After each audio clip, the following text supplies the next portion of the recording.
మీకు ఎందుకక్క ఈ శ్రమ, నేనున్నాను కదా. పర్వాలేదు బాబు. సొంత తమ్మున్నే అనుకో అక్క.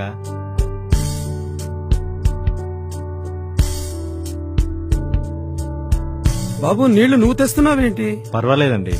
అమ్మాయి అన్నయ్యకి కుర్చీ తీసుకొని రా. అలాగే నానా. ఏమాయ్ బాబుకి మంచినీళ్ళు ఇవ్వు. తెస్తున్నానండి. చాలా థ్యాంక్స్ బాబు. పర్వాలేదక్క, మన పనే కదా. థ్యాంక్స్ బాబు, చాలా సహాయం చేస్తున్నావు. పర్వాలేదండి, నాకు మాత్రం ఎవరున్నారు, పక్కనే ఉంటానుగా. ఏమైనా అవసరం ఉంటే పిలవండి. వెళ్ళొస్తానక్క. సరే మంచిది బాబు. బాబు. ఉంటానండి. బావా ఇంటికేనా? అవును బాబు. ఎక్కువ.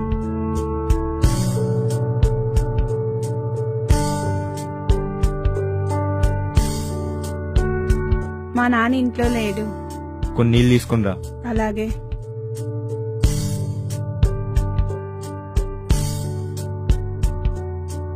పర్లేదు, పక్కన కూర్చోవచ్చు.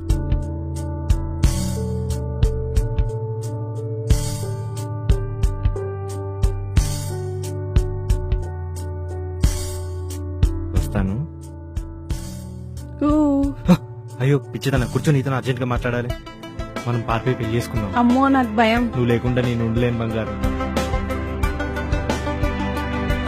సరే అయితే మా అమ్మ నగలు తీసుకొని వస్తా. ఎస్, వర్కౌట్ అయింది. ఇప్పుడు ఎలా అడగాలి? మా అమ్మ నగలు మొత్తం తీసుకొని వచ్చేసా. ఓకే ఓకే, ఇక్కడ ఉండు, మా ఫ్రెండ్ తో మాట్లాడుస్తా. అలాగే. ఇక్కడనే ఉండు. ఓకే. ఎరా బాగున్నావా? ఎరా చాలా రోజుల తర్వాత గుర్తొచ్చినట్టున్నాం. సూపర్ ఫిగర్ ఉందిరా. పిక్ పంపించిన చూడు. అవునా? ఫిగర్ మస్తుంది, తీసుకొచ్చేయి. లాస్ట్ టైం కూడా గిట్నే అన్నావురా, పైసలు తక్కువ ఇచ్చినావు. లేదురా, ఈసారి 2 lakhs గ్యారంటీ. Okay okay.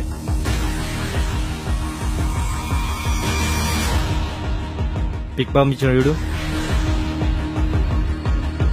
ఏం జరుగుతుందిరా?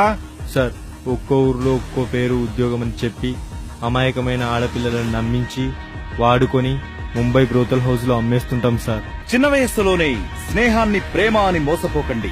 మీ బాల్యాన్ని చిదిమివేసే మృగాలు మీ పరిసరాల్లోనే ఉంటారు. ప్రేమ పేరుతో మిమ్మల్ని నరక కూపంలోకి నెట్టేస్తాయి. కాబట్టి కొత్త పరిచయస్తులతో తస్మాత్ జాగ్రత్త.